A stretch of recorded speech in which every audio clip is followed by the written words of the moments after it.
Hey, everybody. Sorry about the delay on that. I was planning on doing this way earlier, but, well, it took me a while to get going. So I apologize for that because, yeah, it's like, what, 3.5 hours late. So my bad on that one. But I'm here now.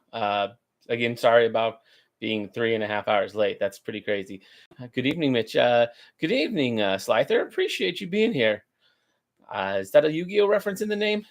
That's really cool, by the way. But yeah, again, thank you guys so much for like getting me to 1,000 subscribers. I literally could not have done this without you guys. So it really does mean a lot. Again, I apologize for being so late. Like it's just hard getting up in the morning sometimes. So, and I wanted to make sure, I put on a good show and all that good stuff. Like got myself, showered and shaved and all that fun stuff, or cleaned up. But yeah, uh, figured I'd make sure I looked good for the camera, all that fun stuff. But yeah, I apologize for being late because yeah. But yeah, how's everybody today? Again, like all my other live streams, this is a Q&A. It's a chance for you guys to ask any questions you want, to chat, to to just hang out and talk about Dungeons and Dragons. That's really what this is all about. So yeah, if anybody's got any questions they want to ask, feel free to let me know. You guys may have noticed that I know I've been promising shorts on feeds, and I have started that. I got a few of them out already. So yeah, I'll be probably getting a few more out in the next little while. So that's something that's coming down the pipeline. So something you guys can look forward to, hopefully. But yeah, feed shorts are great. Appreciate that, Scyther. Yeah, they're actually kind of easy to make too, which is kind of nice. They're only takes a minute on the phone, so yeah. Well, more than a minute. It's probably a good 5-10, but like that's not too bad. But yeah, way easier than editing like actual videos.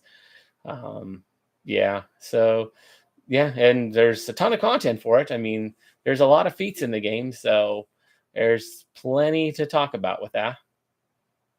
So yeah, that's the plan with feats is, you know, try and make one on every single feat in alphabetical order, starting with the player's handbook. What's the best game from a fifth generation console? Fifth generation. I always get confused on which generation. Let's see. First was NES. Second is SNES. Third was N64. Then fourth was what, GameCube. Then fifth would have been the Wii. So we're comparing what, like Wii versus so talking about Wii versus what, Xbox 360 and PlayStation 3, I think. Personally, I'm a Nintendo fan, so Wii, but I did have an Xbox 360 back in those days. Still have it, just doesn't work very well anymore. So the Wii was, it wasn't as fun for me personally. But yeah, that's my thought on generation consoles. Fifth generation consoles are really 64. That's fifth generation. Then what are the first few then? N64, Sega Saturn, and PlayStation. Oh, N64 hands down. If that's the generation you're talking about, because yeah, that's what I have. Uh, I didn't get to play much of it. I kind of missed out on that generation. I started with the SNES, which is making it sound like that's like fourth generation, which is crazy to me. Because yeah, I have no idea what the first two are if that's the case. But yeah, I started with the SNES and then moved on to N64. But I didn't move on to it like right away because my parents wouldn't buy me one because they're like, you already have an SNES. We're not buying you an N64, partially because they couldn't afford it at the time. So, I didn't get my N64 until right before the GameCube came out. And then I got the GameCube right away. So for me, that era was short lived, which really sucks because there's a lot of good stuff in that era. Like there's a lot of games that I have for my N64 that I'm look back and I'm like, wow, these are really good games. Like Paper Mario. Um, so yeah, there's a lot of great stuff, but I missed it a lot, unfortunately. Um, Also, was a big fan of the Pokemon games. Pokemon Stadium 2. That's actually a poster behind me of Pokemon Stadium from the original box. I'm looking forward to the Sudoku 1 and 2 remakes. Interesting. Sudoku, not a, they're not games I'm super familiar with, but yeah. Um, I don't know. I'm more of a Nintendo fan personally. As I mean, I've got the freaking Pokemon posters up, and although Dungeons and Dragons is also obviously a huge fan of, is also something I'm massively a fan of. I mean, that's what this channel is all about. Let's be real. Um, yeah, been playing an interesting, fun little game uh, with my Dungeons and Dragons lately. So yeah, one of my players has stepped up and been helping out. We got what was it? We're doing like this. We're starting like this tower defense with Dungeons and Dragons. We're gonna see how that works. Um, yeah, okay. Basically, we have some guys and some towers, and we're gonna see how well we can keep some monsters, like waves of monsters, out. Could be interesting to see how well we do with it. So that could be fun. Um, Yeah, I spent like all last night like working on building it. One of the guys just like went crazy with walls, and we're trying to figure out how he could spend his money on walls and actually could afford it because he wanted to go nuts with them. Yeah, it was something, all right. But yeah, it's I don't know, pretty fun.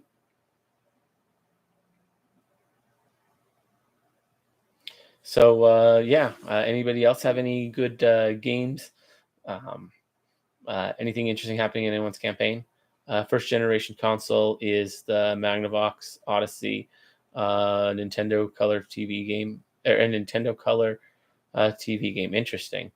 That's way before my time. Like, even what I'd always considered first gen was because I always considered first gen to be the NES.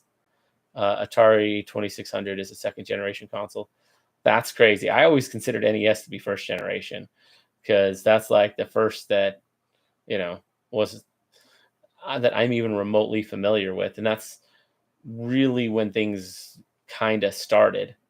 I mean, video games were different before that. The video game market kind of died and then came back with the NES. So yeah, Pong. Yeah, Nintendo Entertainment System is the third generation console. Apparently, from what you're saying, because I would not have guessed that. I always thought that was first generation.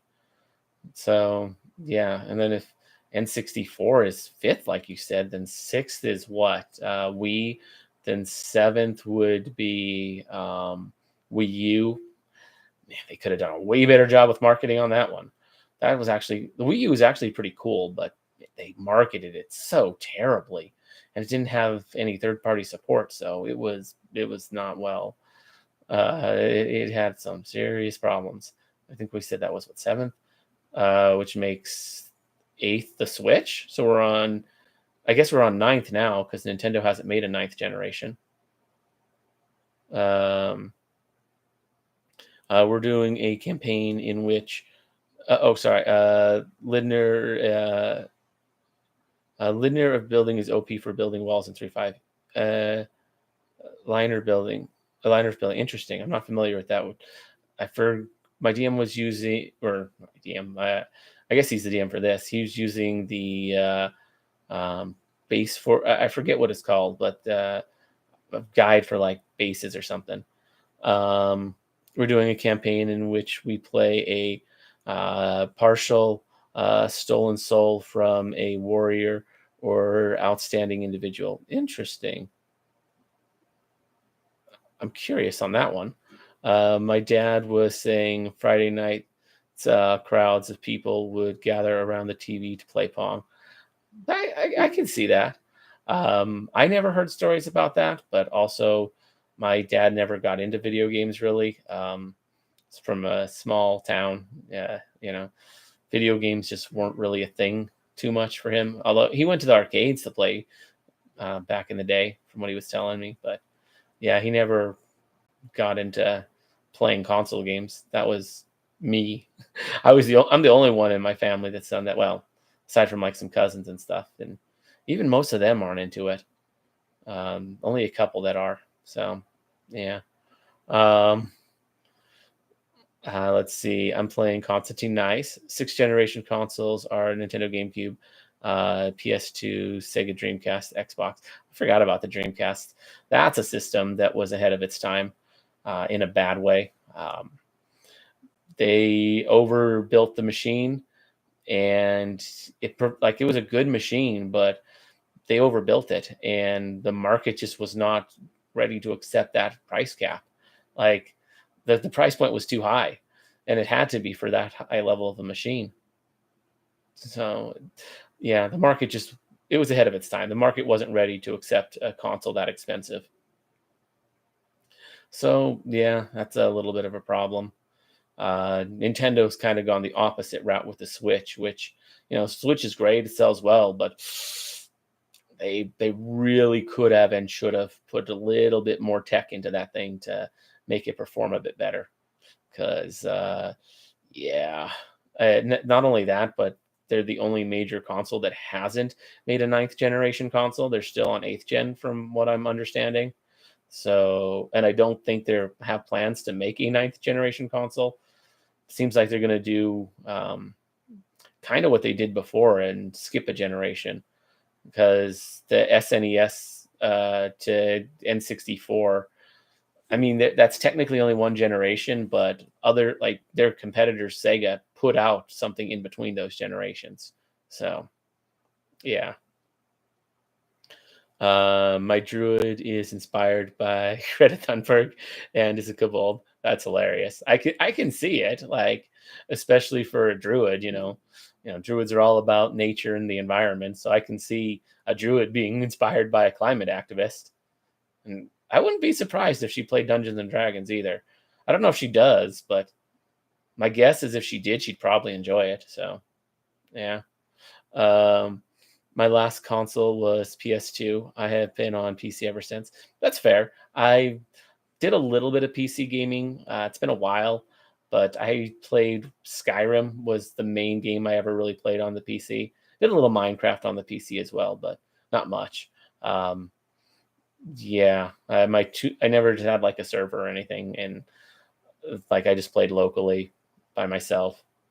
Had two worlds, one that I just blew everything up with TNT and built random stuff in creative mode, and then another one, which is my main world, where I mostly just I was in survival mode, and I just basically dug a giant tunnel and built a mine cart to drive me down this tunnel. No reason, just a super long tunnel with a mine cart on it for no reason. So yeah, that's the world I got there. Um, but yeah, I played Skyrim. That one was fun. Two different files. First went Nord and did a two-hand build, but also heavy armor, and I also went blacksmithing. So I like made my own armor, and I did some like enchanting and stuff as well. So I was hitting pretty hard, which was pretty cool. And then the second one, I didn't go that route. Instead, I made a sneak mage. So I had some in archery, but I had a lot in stealth and a lot in magic. And yeah, I was mostly just running around, just like stealthing things. And, sometimes I'd engage in magic as well.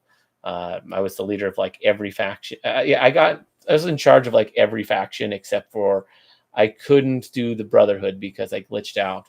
There's that glitch where if you kill the random monster that they send you to kill before you get the quest, then you just can't complete it. So yeah, that happened.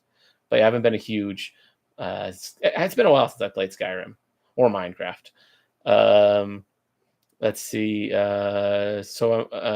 Current generation is ninth. Nintendo Switch, Xbox Series, PlayStation are all ninth. Really, Switch is ninth? I would have guessed that was one behind, because I know it came out around the same time as the PS4, and the new Xbox and the PS5 are Like I could have sworn those were a generation ahead because they came out way later than the Switch. Those are like the last couple of years, and the Switch is fairly old at this point. Like it's a good 5 6 years old. Interesting. So I'm on Twitch. Yes, it's been a while since I've streamed, but I do stream on Twitch. It's just been a little while. Last I was streaming was Pokemon. I was playing Sword and Shield. I've been playing Scarlet and Violet like crazy lately. Huge Pokemon fan. Like RPGs are my thing. I mean, Dungeons and Dragons. It's a tabletop RPG. Like the same things I love about Pokemon are the things I love about Dungeons and Dragons. Like Dungeons and Dragons, I love optimizing builds. I love like figuring out, like learning about all the different classes and prestige classes and everything and feats and figuring out how I can use them to make builds. And then I love making builds. So like that's really what it's all about for me. And then with Pokemon, figuring out what Pokemon there are and how many different or how you can build them in terms of EVs and IVs and what moves to give them and like how to combine them on teams. Like it's very similar. Like the same, I love the same kind of things about both of them. So yeah. Um, have you played Conan Exiles? I have not. I've not played that. I have 10 years in Minecraft. Dang, that's a long time. I played, I don't know, maybe 4 or 5 months. I was pretty hardcore into it for a few months. I got really addicted, and then I just kind of fell off. Um, yeah, this like a lot of this was years ago. This is probably, I don't know, 7 8 years ago that I've played Minecraft like hardcore. So all this new modern stuff. I'm like, I don't know. I wasn't playing on like beta or anything, but I was playing on a fairly old version of it. So yeah, I mean there was the end and the Nether and all that fun stuff and the version I played, but yeah, there was no like auto crafting or any of this. This was before it hit any consoles. So yeah. Um, I played Minecraft for a few years. We had a server in which we role played a medieval society with like 30 people. Ooh, that sounds really cool. I love medieval societies. I mean, obviously Dungeons and Dragons. Like Dungeons and Dragons is very much a medieval setting. So yeah, that's really cool. Or high fantasy medieval, kind of the same thing. But yeah, I that's really awesome. I never did any of that with Minecraft. Like I said, I mostly just built a really long tunnel. I played with some friends and stuff. Well, like one or two friends, but yeah, I never figured out how to do servers, and I didn't really try that hard, so I never got into that. Um, yeah, I tried a little. Like I went to go to the server page and it didn't work, and I probably just wasn't doing it right, but I didn't bother to figure it out. So yeah. Eighth generation were Wii U, PS4, and Xbox One. Really? Wii U's in the same generation as PS4? I would have figured it was with Switch, because yeah, the Switch competed with the the PS4 for most of its lifetime. Not so much the Wii U. That's weird. Um, look up Book of Exalted Deeds for OP shape change options. Blink Dog's my favorite. Oh, Book of Exalted Deeds that's a fun book. I like that one. Um, yeah, I rather enjoy the Book of Exalted Deeds. There's some fun stuff in there. Um, yeah, uh, and even if you're not doing OP stuff, you can always do things like what was it? Vow of Poverty. Like I love Vow of Poverty. I know with people diss on it because it is kind of underpowered because you don't get gear, but it really depends on the campaign. If you're in a campaign where gear is extremely limited by your DM, Vow of Poverty can be really strong then. So it really just depends on your access to gear, how good that feat is. I'll be doing sea mammals, seal, walrus. Oh, interesting. Nice. Um, this is a cool model on. This is a cool model on Etsy. Walrus all jeweled up. Interesting.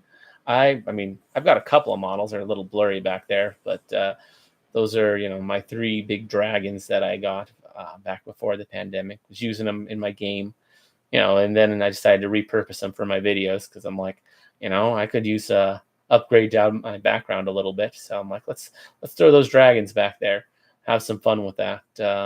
But yeah, models are really cool. I really, um, yeah, there's some really nice ones out there that I've seen.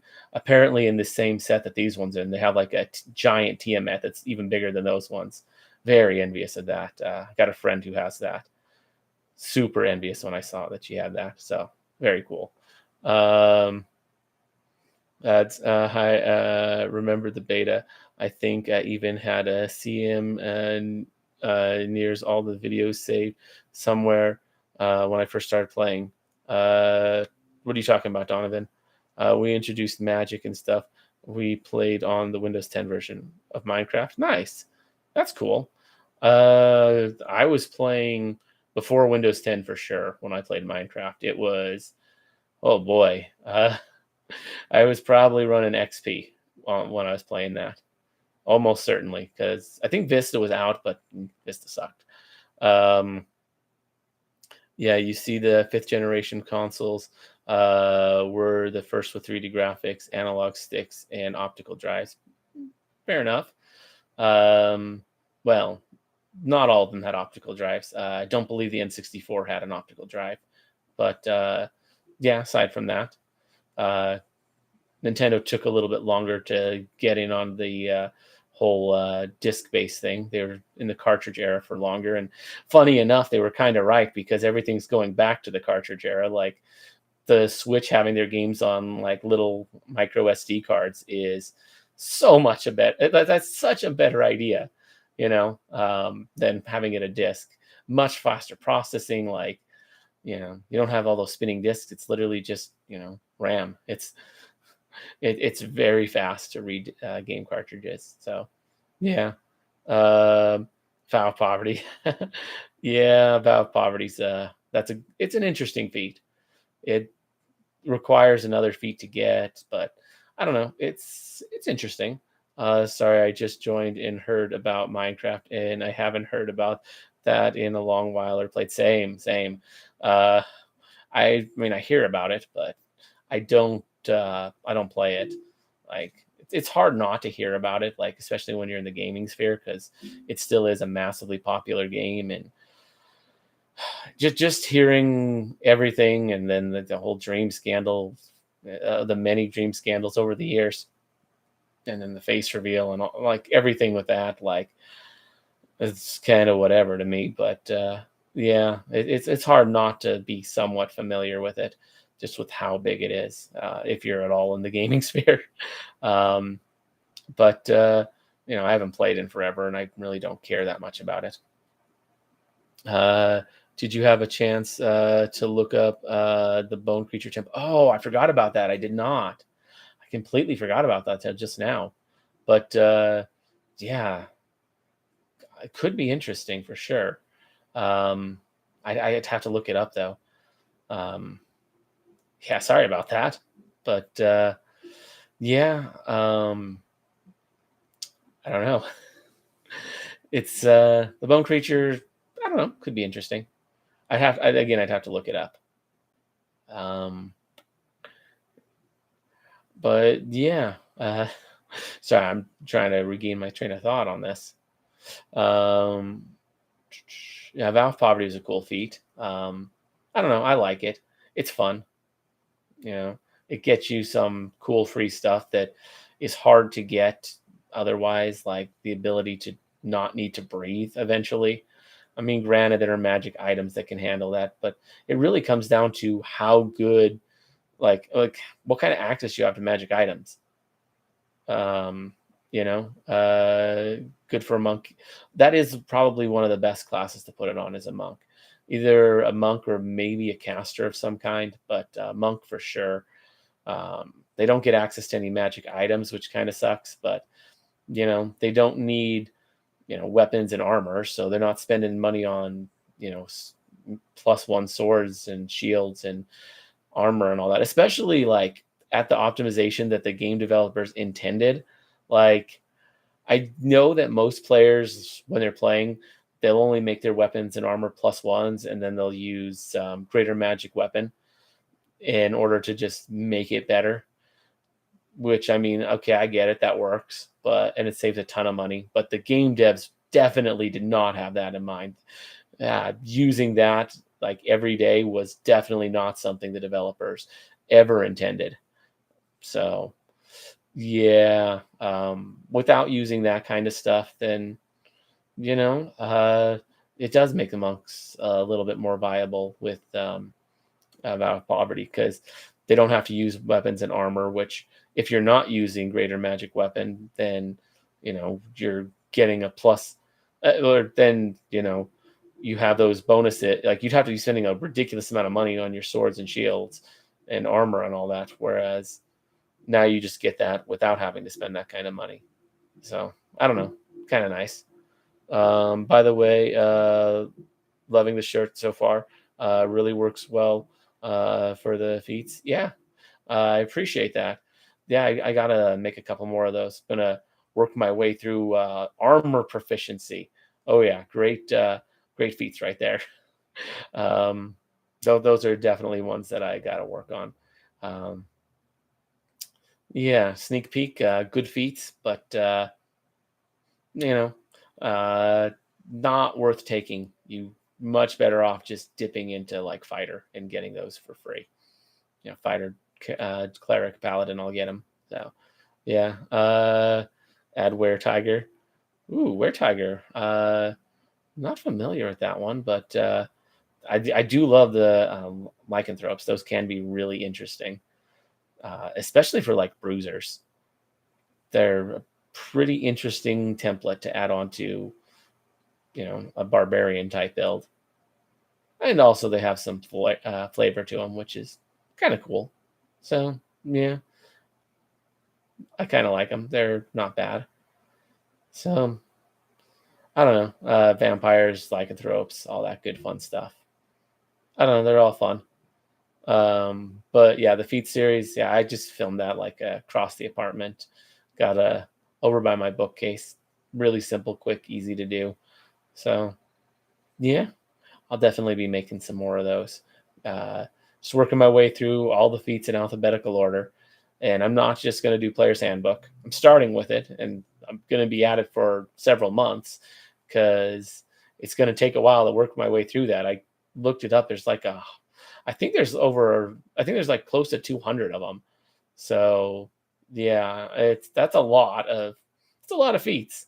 So, it'll take me a while to make my way through that many of them, but eventually I will. And then I'll probably move on to the monster manual, get those few feats done. And then I don't think there's any in the DMG, but I could be wrong. I'll definitely check. And then probably Player's Handbook 2, Expanded Psionics, then race it, and then probably the race books. Maybe the race books before Expanded Psionics. Probably the race books first. So yeah, and then after Expanded Psionics, work my way through the complete books. That'll be fun. I might need to do some two-parters, especially with some stuff in like Complete Warrior and stuff with like, um, what are they called? The tactical feats, the ones where you can like use a net and a trident. Like that might take two shorts because there's a decent amount to cover with that. So, unlike, some of the ones I've covered, like, hey, it gives you a +2 to ride and handle animal, or animal affinity. Yeah, it's like, okay, cool. Like, what's there to say about that, really? Like, it gives you a +2 to a couple of skills. Not even that great of skills. So, yeah. Some of them are short because there's really nothing to say about them. Others there's a little bit more detail. Like I didn't even know that if you have a familiar, you gain the what was it, alertness feat whenever your familiar's in arm's reach, and that's actually kind of cool. I mean, the fact that I mean the feats that give a +2 to two skills aren't great, but getting a plus, like the two for alertness are two of the best skills in the game. Listen and spot are huge. Being able to know when your enemies, like being able to detect hidden enemies is massive. Like that's great for, you know, figuring out your surroundings. Knowing what's going on in your environment is a massively important skill. And that's what those feats do. Or that's what those skills do. So, you know, and it's not a great feat still, but of the bad feats, it's the best, I'd say. So, yeah, the best of the worst, and eh, the fact that you get it for free as a caster with your familiars at arm reach is actually really huge. Well, maybe not huge, but it's a big deal. It's something that is worth noting because those bonuses matter. Like listen and spot are just they're so important. You know, uh, seeing the enemy firing his bow off in the distance, like your spot check is the difference of do you see this guy who's sniping you from the trees or do you not see him? And listen is, hey, there's an assassin sneaking up from behind you. Do you hear him or not? And that's a huge difference. If you hear him, you can, take actions in order to make it so that he can't assassinate you as well. You can put your guard up or whatever, do various things. Whereas if you can't hear him, well, you're just a sitting duck and he's going to assassinate you. So, it's a big deal. And so, those skills are really, really important. Spot can also be good for like finding a secret lever, just noticing that it's in the room. There's a lot of really interesting things that those can be used for. Um, listen again. Maybe you're in a dungeon and there's an enemy that's slowly creeping up on you from behind. If you have a good listen, you might be able to hear him from several rooms back and be able to, make a play. Be like, okay, we're about to go into this next room, but you hear the enemy sneaking up on you from behind, and you're like, oh, let's deal with that before we go into the next room. That way, we're not, hit with a pincer movement and jump from behind mid combat.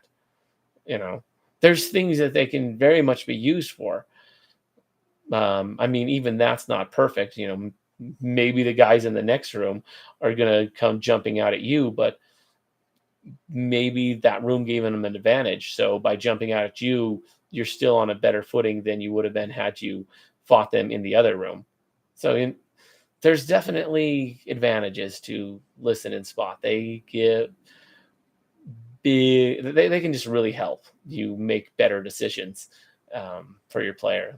If your player has more information, you can make better decisions, and that's really what those skills are all about. And I don't know. I personally think they're probably some of the most valuable skills in the game. Oh, yeah, that's just my thoughts on that.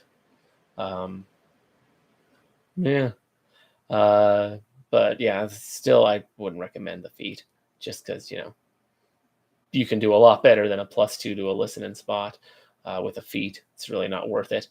But if you're gonna take a feat that gives a +2 to skills, that's probably the best one to do. So diplomacy. Diplomacy can be very useful as well.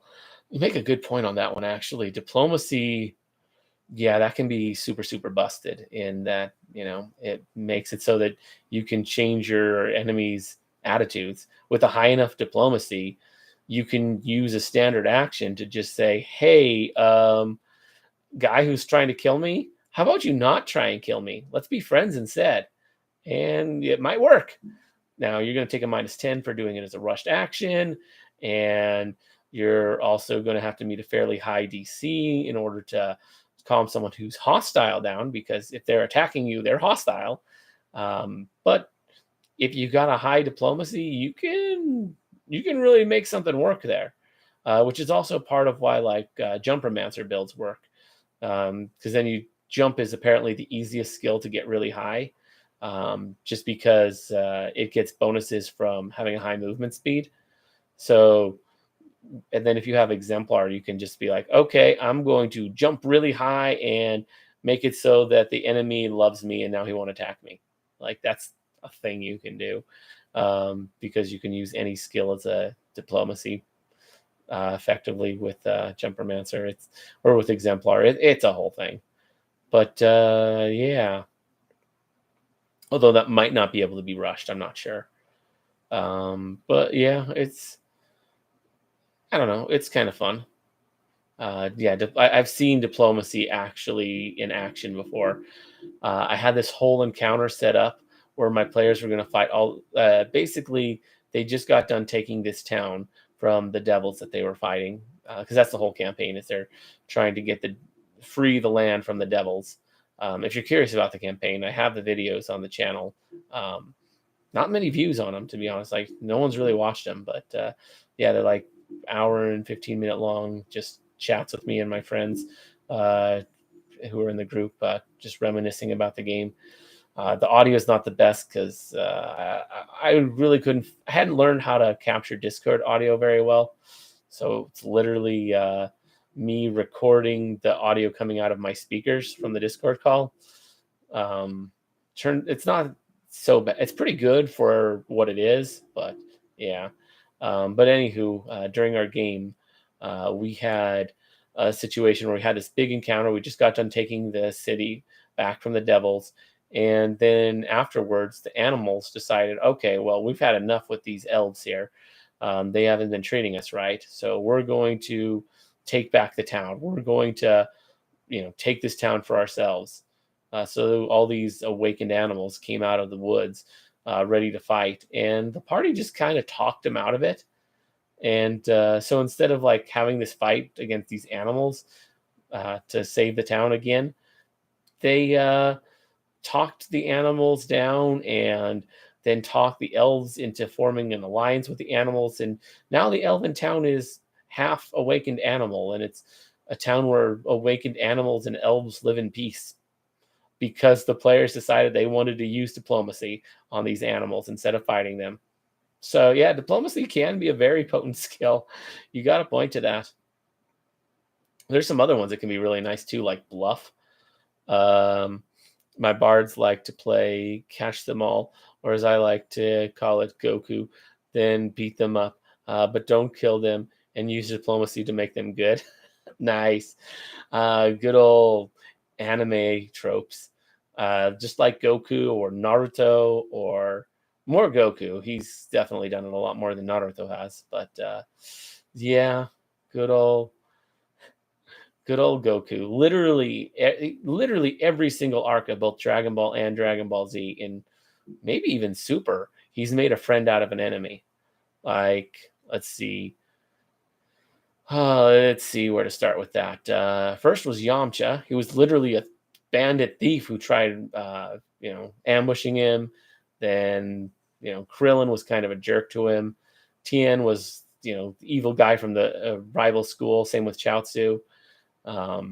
King Piccolo was the big bad guy for a while, who one of his minions literally killed Krillin. And yeah, then he ended up making friends with Krillin, or making friends with Piccolo, made friends with Vegeta.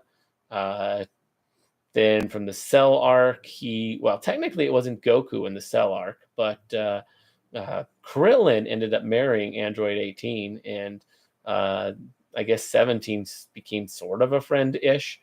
And then in Boo, and then he ended up both befriending Boo, or more Hercule did, and also making a wish to create Oob. So yeah, he's got a habit of that, and that's kind of cool that you did have your bard do that. Yeah, and then I think in Super that even continues a little bit. But yeah, like half the people Goku ever ran into, he like turned into friends, which is absolutely insane. Let's see. Yeah, in our group, we had our bluff was also a big one that was used. Our not bard, but he was a sorcerer. Yeah, he was a sorcerer slash wilder, and yeah, he's absolutely insane. But yeah, he would use bluff in some interesting ways. He would make up just wild, outlandish lies, but his bluff was so high that I'm like, yeah, people believe you, despite the fact that it's a ridiculous lie that they really shouldn't. You really sold that one. Because he was rolling like 60, 70 on his bluffs. I'm just like, geez, dude. So I'm like, yeah, okay. You were able to convince the other player character that you are in fact her father somehow.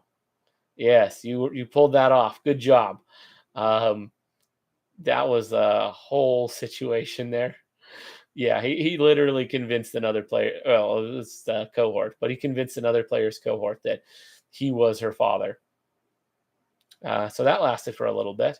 The paladin, he convinced him of some stuff, but the paladin was really wary of him. So, despite having believed certain things, he ended up just taking down his house of lies and making him vow not to lie again, at least not to anyone good.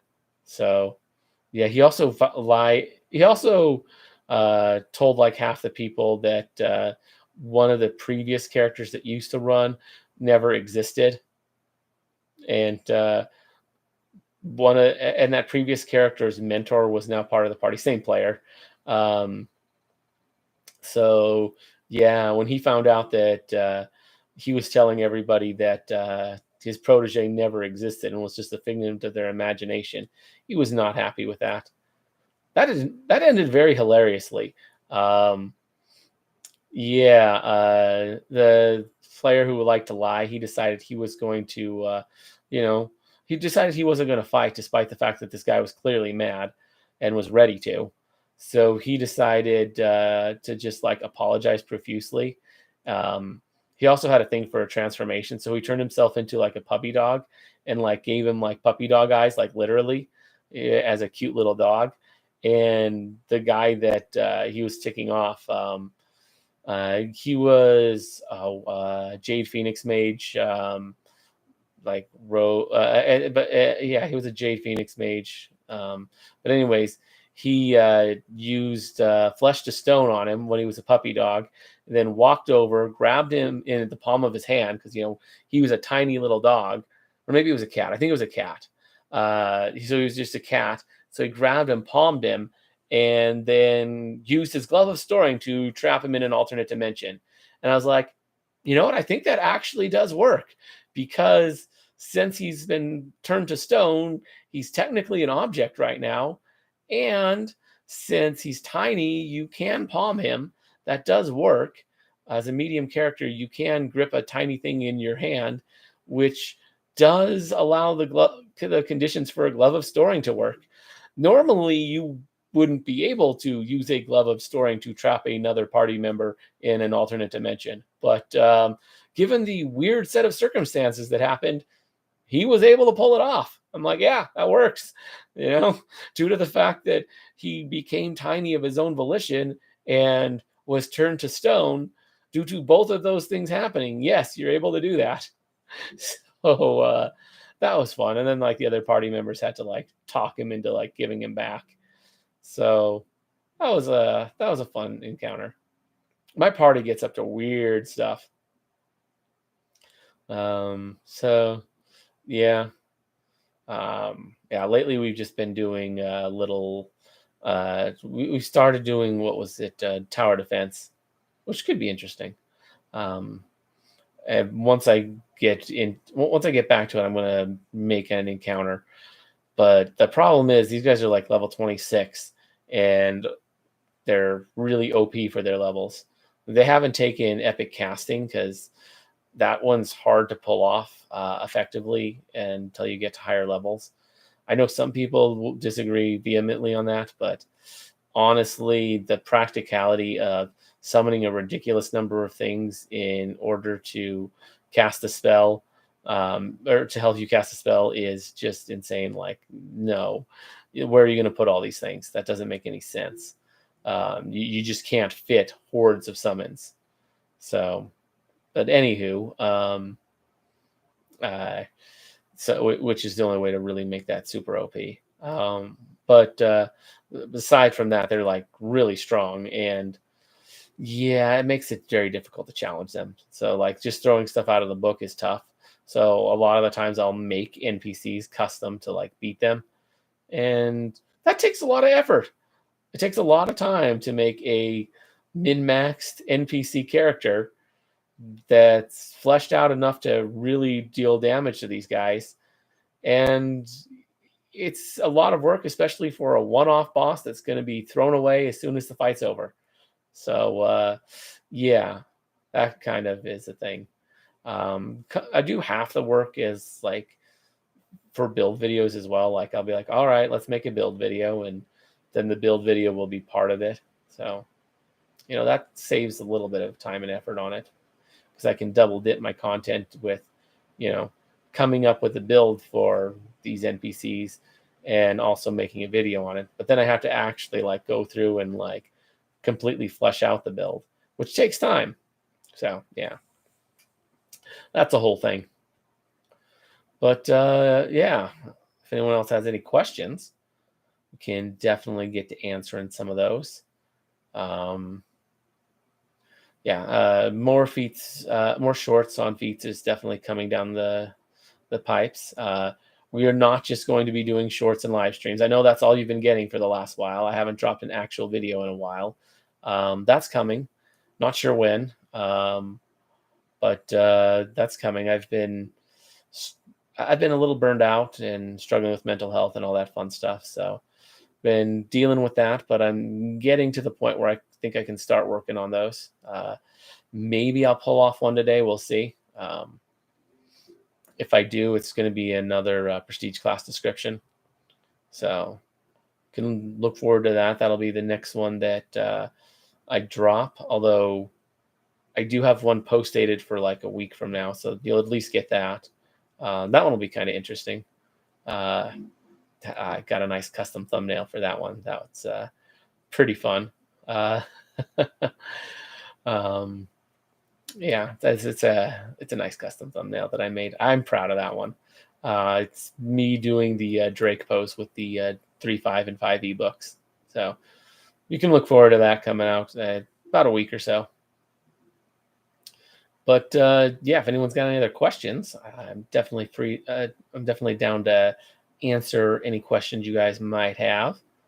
I mean, that's the whole point of this stream, is hang out with you guys, answer questions, mostly about Dungeons and Dragons, but other stuff's fine too. Like I say, I mean, like we were talking about video games, and yeah, I do stream on Twitch. Mostly Pokemon, other RPGs. I streamed Final Fantasy for a long time as well. I've also streamed.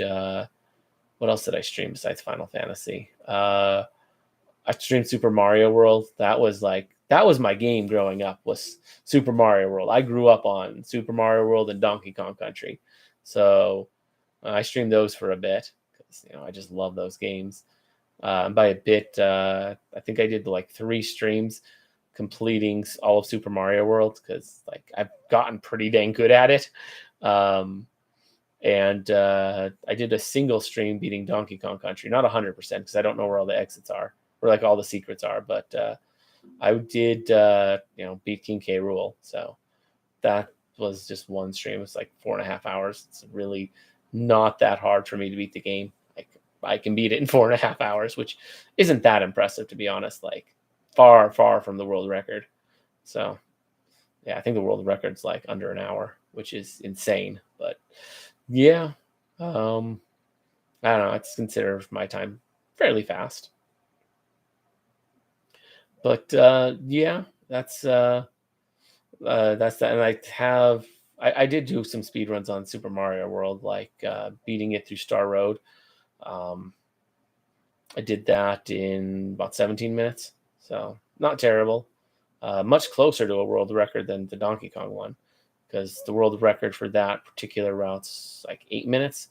So I'm only like, a little over double, which is way better than quadruple, but still not great.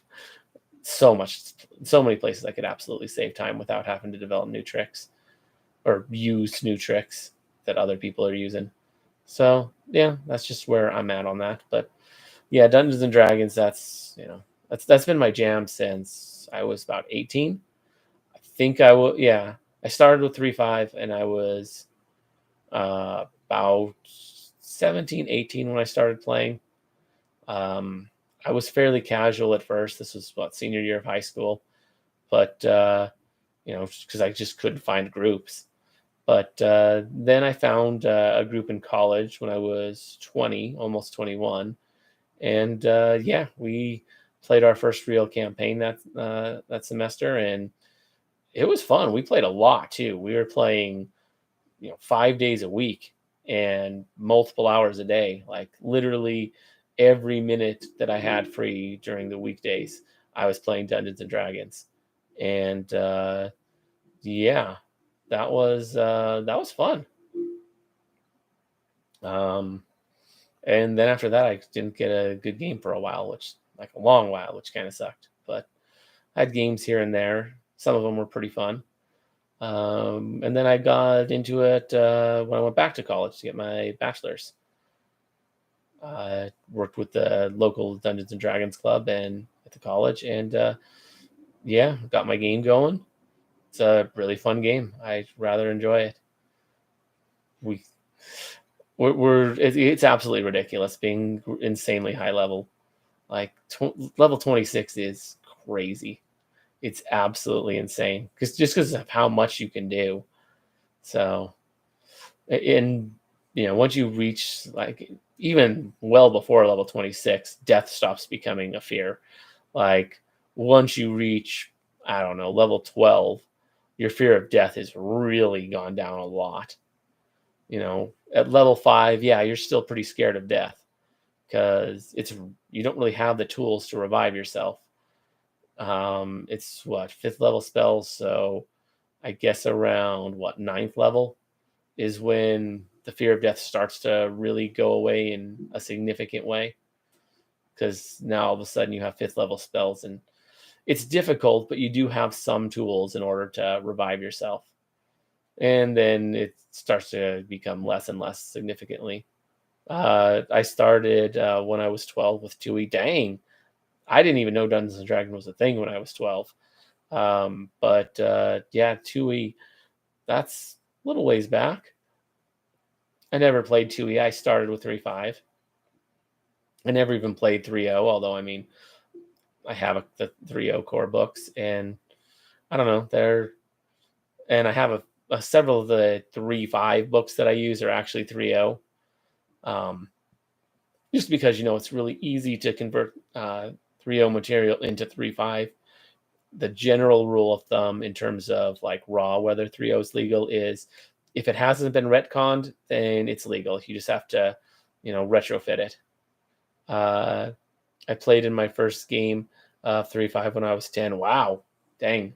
3.5 didn't exist when I was 10, but yeah, I'm a bit older. 3.5 came out, what, early 2000s, something like that. I started in 06 was when I got my books. So, yeah, I was like 17, 18. So, yeah. But that's really cool. 3E was way better in my opinion. Really? That's a bit of a hot take because I don't know. I think that third, I don't know. I think 3.5 improved a lot personally.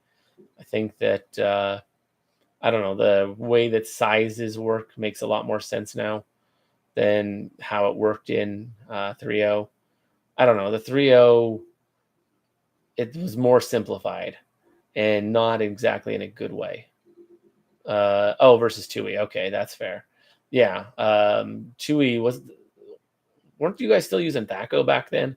Like I haven't played it, but I've heard of THACO, and from what I understand, like it was the main way things were done back before 3.5. Because I know there's the original D&D, and then there's AD&D and 2E, and then 3 and 3.5, which yeah, 3 THACO was I've heard it's complicated. I don't know how it works, but I've heard it's not easy to explain. But to hit armor class 0, yeah, and armor class 0 is actually really good in THACO because you want to get as close to armor class 0 as you can, apparently. Yeah, whereas so yeah, you want low AC, whereas in 3.5 and 5e, which is it's basically simplified 3.5. It's you want a high AC because I don't know. I think that makes sense. Big number good. That it's just an easier concept to understand. That big number good. Although the problem with 3.5's armor class is with armor class is it becomes absolutely insane to hit somebody that's way higher level than you, and it becomes an absolute joke hitting someone that's way lower level than you. And it's also not perfectly scaled to attack rolls, so it doesn't balance perfectly. They tried; they thought they hit it pretty well, but they didn't do the best of jobs with it. So there's that. AC 0 is AC 10 in 3.5. Really? Can you actually get negative AC? Because AC 10 is garbage in 3.5. And I heard like you want low in Thaco. So that's interesting. Because yeah, or maybe I don't know. I'm not super familiar with the older systems. But yeah, I know that 10 is not a good AC in 3.5. Like it's not. It's a default AC. AC 0 is closer to 20 AC in 3.5. Okay, that makes some sense.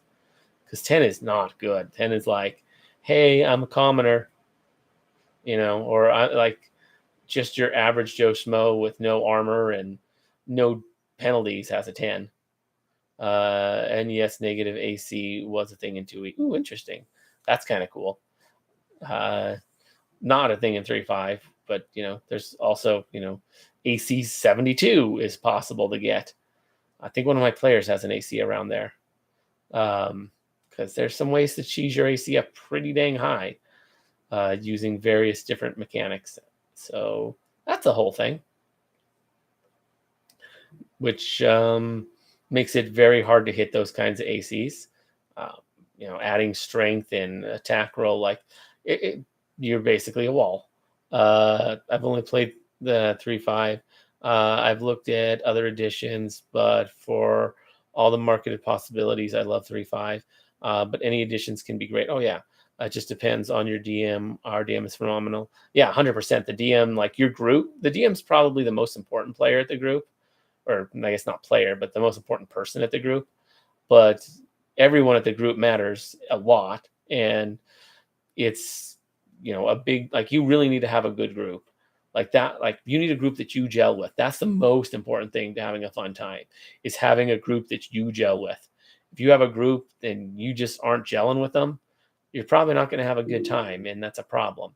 Which is why I always say, like, if you don't enjoy your game, try and find another group, because don't just give up on D&D and say it wasn't fun. Be like, maybe it was just a group. Try a few groups, find one you can gel with, because you'll probably find some people that you like and their play style matches yours, and you can just hang out outside of the game. Like, it's a great way to find friends. Like, the best group that you can find is one where after the game you're like, hey, let's hang out sometimes. Like, that's something like, that's ideal. You don't need that, but it's definitely better when it happens. um, Touch AC is big pain in my bleep as DM in 3.5. Yeah, touch AC can be fun. Um, yeah, most enemies don't have it. Like, most of the monsters in the monster manual have pretty bad touch AC. Um, they're mostly buffed out with natural armor. So yeah, like most of the really strong stuff, garbage touch AC, which is a bit of an issue. 72 AC, and the epic monster still hits you rolling a 4. Yeah, that can happen. That can definitely happen with some epic monsters. Those things are stupidly strong, like plus 50 to hit. It's like, okay, yeah, that's a thing. I mean, rolling a 4 with 72 AC, they'd have to have like a plus 70 to hit, which a few of them do. Not too many, but a few. How do you find a group? LOL. I just play with friends. Tinder for D&D. Uh, uh, no, what I use to find my group, because it can be difficult, is the main way was through my college. So we had a dragon club, and we at first it was just 5e, but I was able to talk them into doing any system. And by talking, I'm like, hey, we should do this. And they put it to a vote and it won. So, it's mostly 5e because that's what most people want to play, but DMs can play other systems if they want. And yeah, I ran a 3-5 system, and that's how I found my group. Um, yeah. Other ways that you could potentially find groups. There are various different Discord servers that you can look for them. Um, you know, honestly, in my position as, making these videos, if I wanted to, I could probably form a group just by like saying, hey, I want to start a group. Anyone down? Like, I could probably pull that one off um, if I wanted to. But if I do that, I probably would want to do it on stream, which I don't know if I have enough people for yet. So, yeah. Um, yeah, it can be tough, but Discord servers, check your local game stores if you have them, like, your comic book stores and, various stores like that. Generally local stuff. I can't really name anything because it's going to vary from area to area. They're generally like mom and pop shops. So yeah, check those. Check your university if you're college age. Even if you're not, you might be able to check them out. Sometimes they're open to that. Yeah, Discord servers. That's really the best thing I can say. I know Roll20. I think there's ways to find random groups on there. So there's options. It's tough though. Friends is definitely your best bet though, if you happen to have friends that you can play with. But yeah, there really isn't a system to find it super easy. Yeah, it's a bit of a trick, especially if you want to play in person, which I haven't played in person in a long time. All my games have been online for a while. Like the game I'm playing now started as an in-person game, but it's been online for the last few years now. So yeah, it is what it is on that one. But yeah, they can be tough. Like I spent years not able to find groups. So I get the struggle. I really do. I'm in a better position now to find them. But yeah, usually they have a D&D night at the hobby store. Yeah, a lot of hobby stores will have those. And if not, go to the counter, just ask, be like, hey, I'm looking for a Dungeons and Dragons group. Like, do you guys, does that happen here ever? Like, do you have a board? Because sometimes they have like boards. Like, do you have a board where like people can post that they're looking for players or that they're looking for DMs? Because some hobby stores will have that. So yeah, definitely ask. They're generally pretty friendly and open to that kind of stuff at those stores. Generally, um, I can't guarantee all of them will be. I've definitely known a few where the owners aren't the most personal or personable. You know how the community can be. Like sometimes you get like really great wholesome people, but there are definitely some really toxic trolls out there. So avoid those unless you're into that. If you're like the kind of guy, if you're like the kind of person that likes to troll, maybe it's a toxic troll group is your thing. And cool. To each their own. Players tend to be more shy as well. Oh yeah, generally players are very shy. I found that 100%. Although at the same time, it's harder to find DMs just because nobody wants to DM. I personally prefer DMing, which works good for me, but most people prefer to play and don't want to DM. So yeah, finding players can be tricky because they're like, well, there's so many people out there that are like, oh, D&D is something that I've wanted to try. It seems kind of fun, but I never got into it. There's so many people out there like that. I think even more so on like the female side, just because, it's a little bit of a boys club. Not as bad as it used to be though. It's not as bad as a lot of other stuff. I'd say it's like good 70-30. But yeah, I've definitely talked to a number of girls who have been like interested in playing but never have. Stranger Things helped. Yeah, that's true. That definitely did help a bit in getting more people interested in the game. So That is definitely true. I'm looking forward to the D&D movie. How about you? I've heard about that. It does actually look like it's pretty good. Um, I haven't been keeping too close of tabs on it, but yeah, it does actually look pretty solid.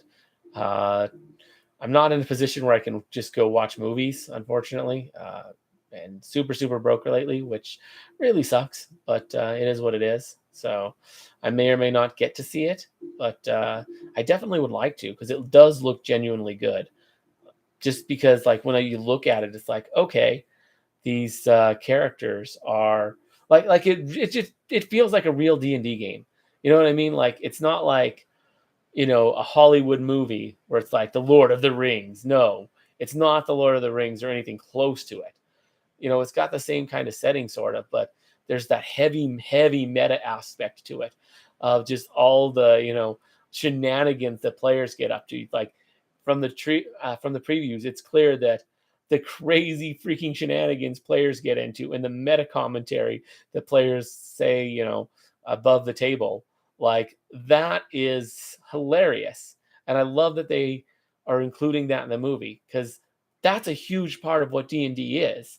Like, it's not that serious of a game. There's moments when it's serious, but half the time it's just guys screwing around with their friends. Like, it is what it is. And that's what I'm really liking the movie in terms of like what I think it's going to be because I have high hopes.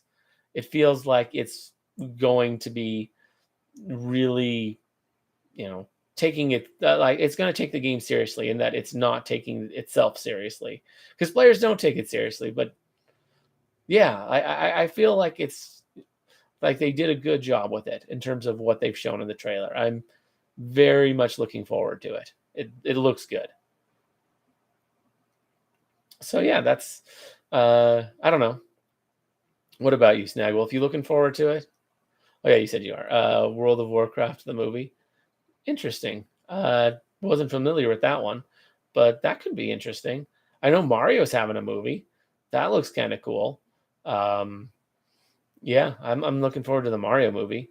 Jack Black is Bowser. It seems like he's really nailed it and is doing a pretty good job with it. The movie itself looks pretty solid. I'm willing to give Chris Pratt the benefit of the doubt on Mario.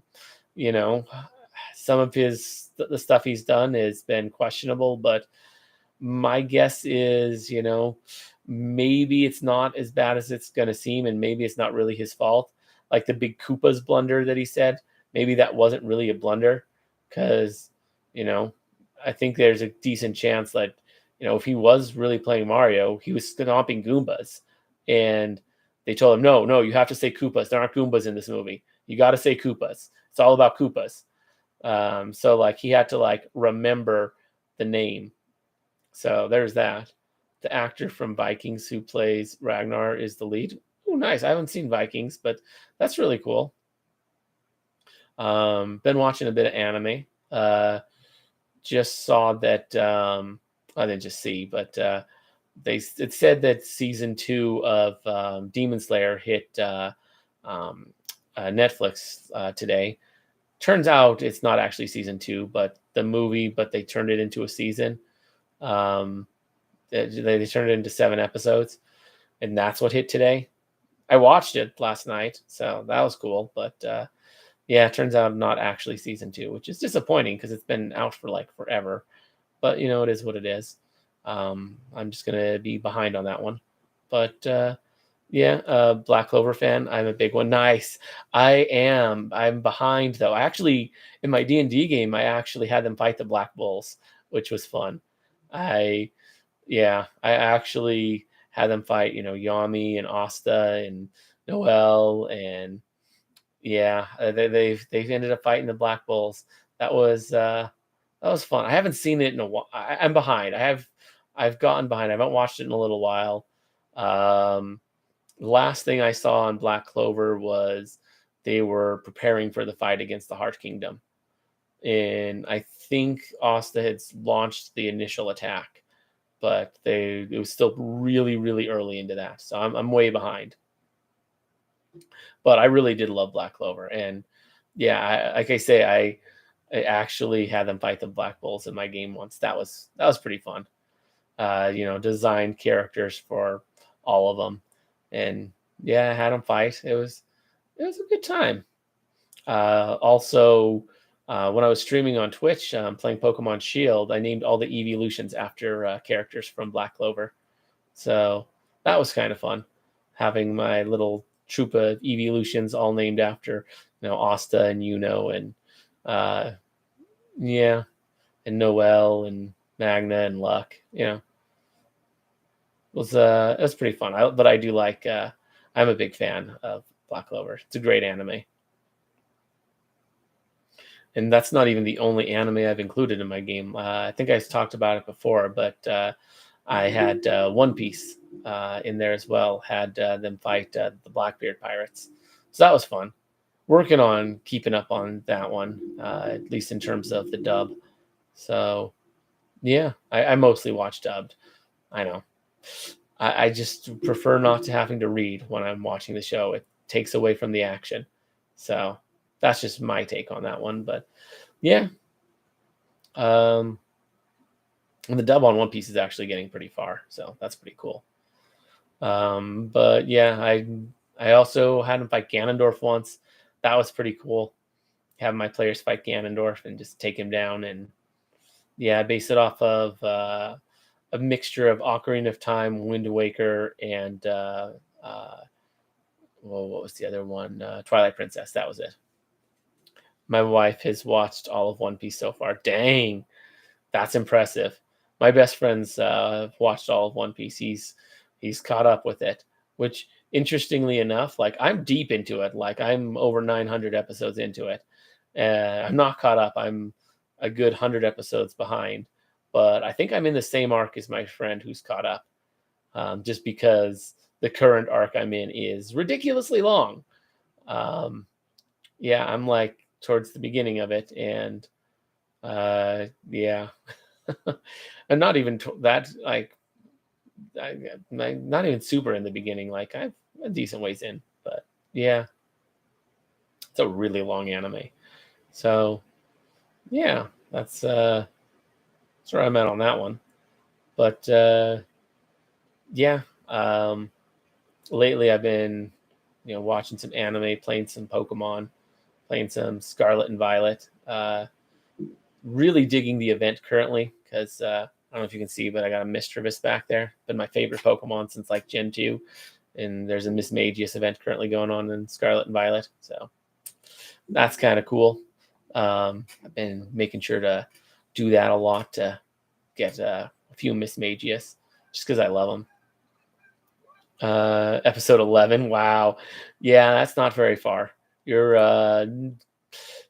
it's basically it's hard. It's almost like you haven't even really started with how long it is. Like, if you're not into the triple digits, then yeah, it's so long, and I love it. Like, um, I personally love the long anime. One Piece, Naruto, Black Clover, Dragon Ball Z. You know, those ones are some of my favorites. Um, Fairy Tale, Bleach.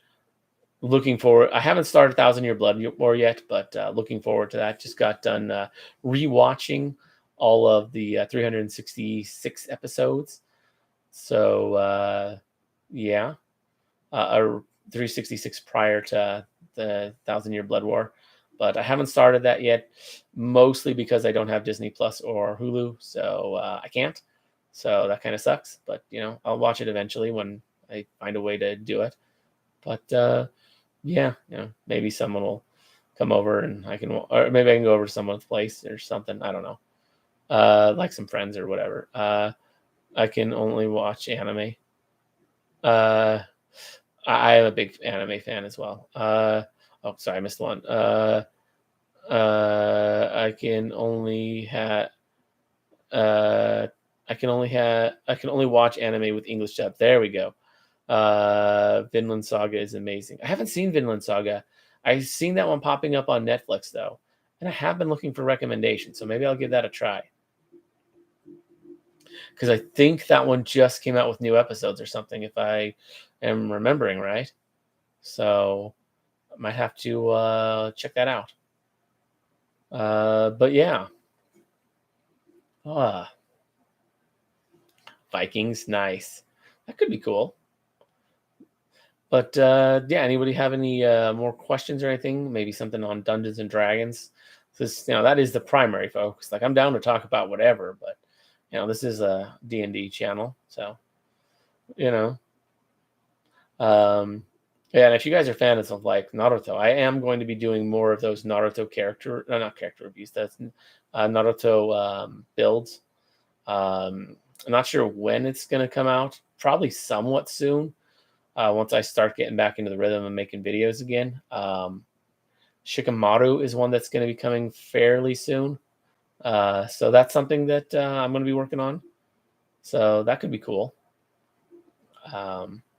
Yeah, the Hinata and Itachi builds did okay. More so Itachi, which not too surprising.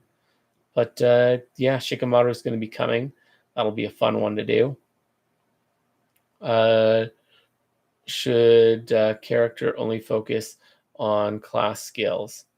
I typically only focus on class skills.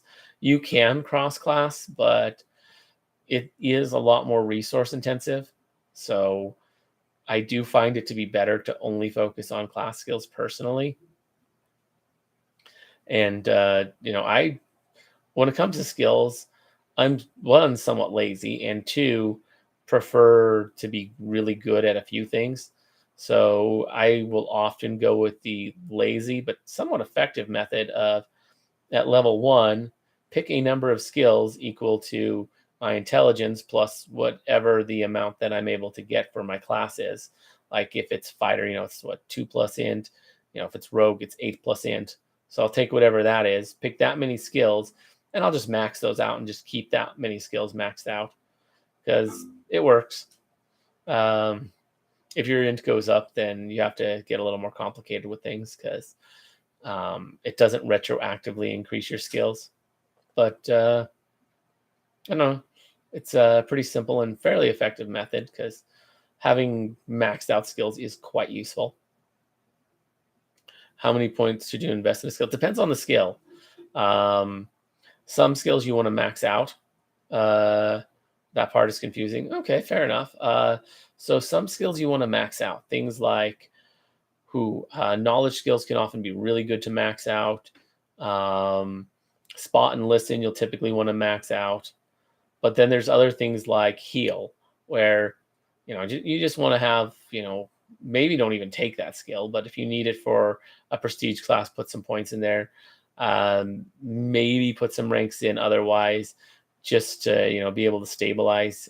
But more so if you don't have magical healing, because interestingly enough, the classes that get it typically are the ones that can have magical healing, and magical healing just makes the skill irrelevant for the most part. What's max out mean? 5, 10. Is there a limit? Yes, there is a limit. Sorry, I'm new. No, you're fine.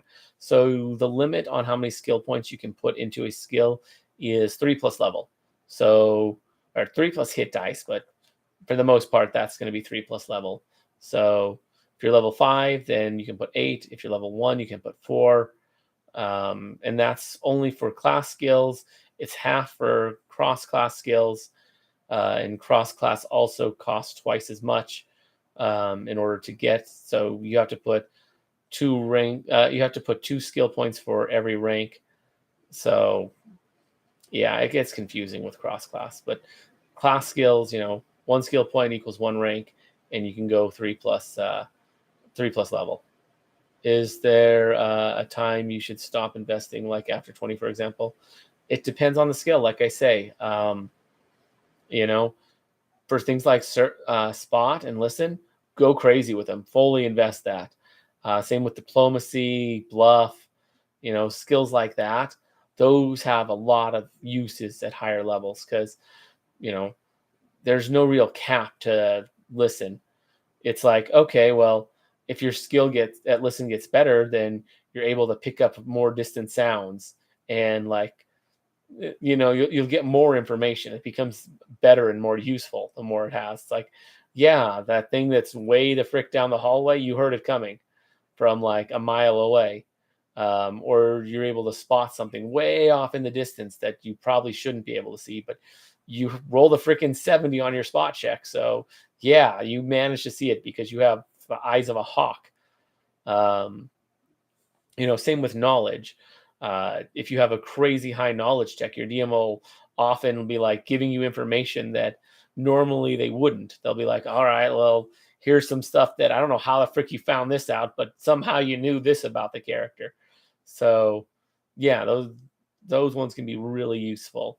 But things like heal, Um, then there's other ones like tumble.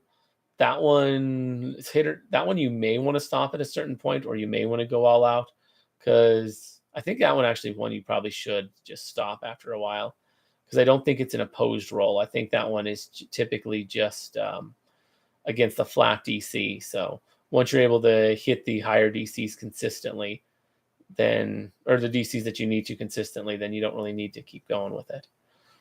Casters should always max out spellcraft. Yes, 100%.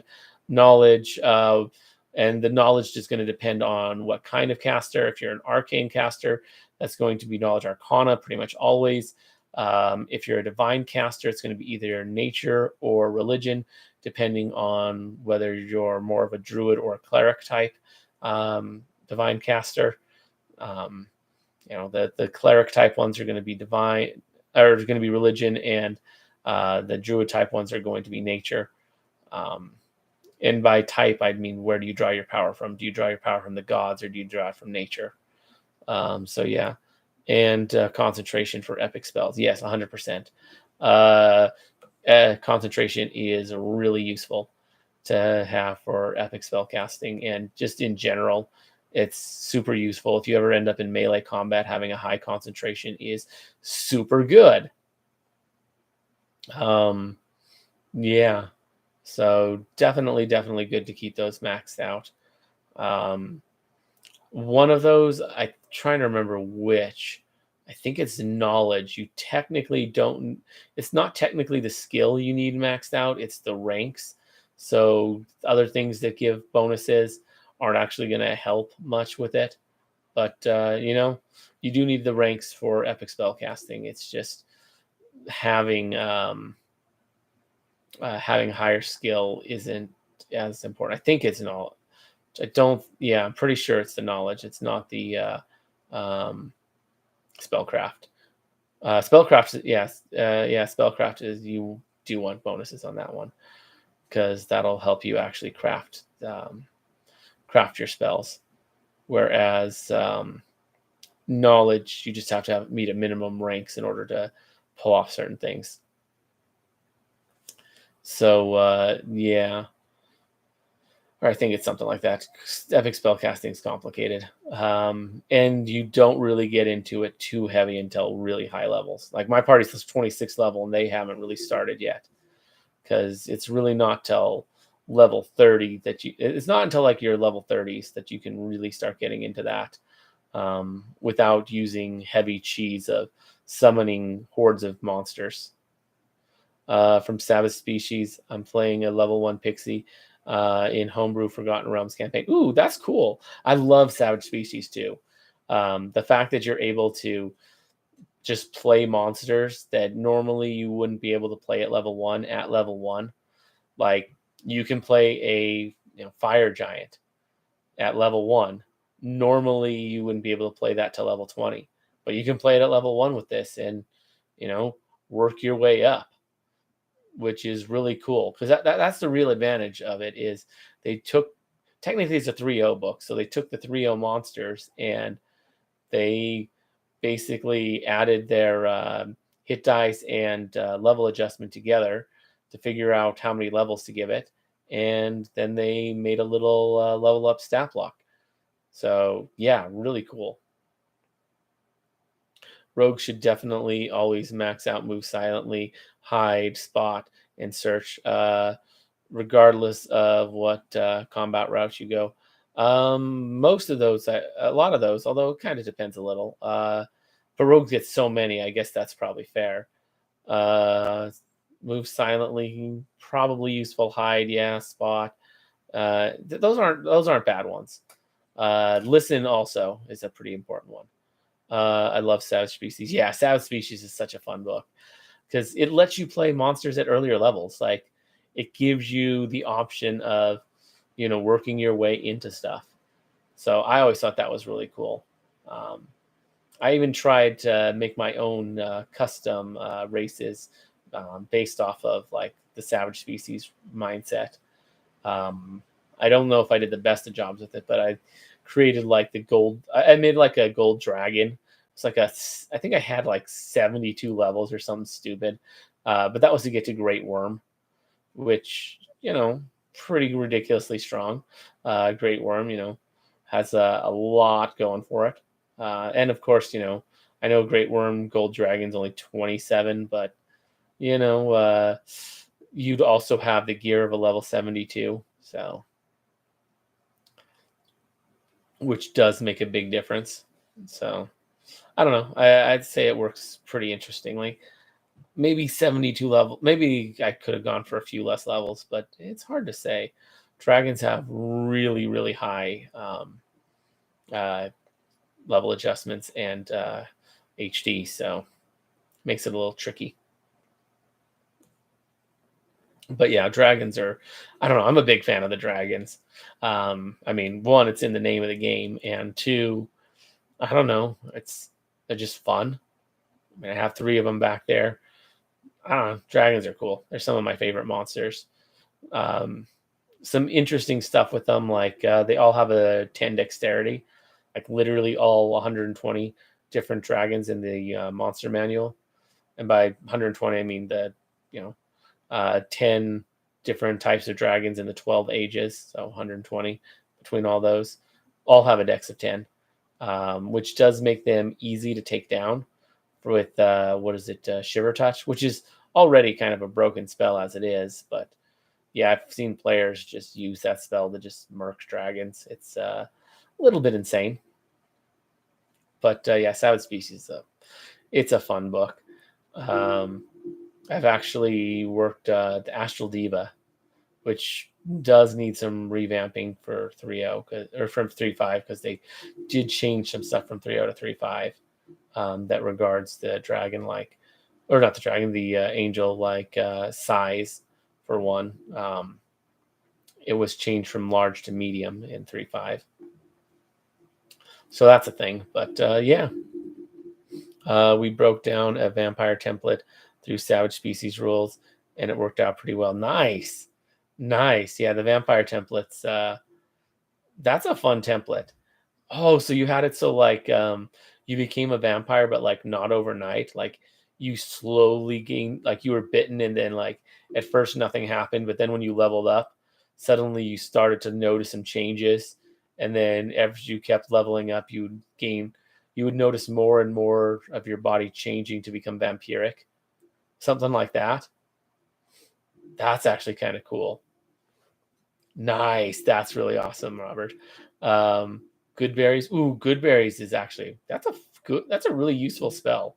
Um, you can it requires actual berries because good berries doesn't actually create berries. It turns normal berries into a berry that'll heal 1 HP and fill your stomach for a day.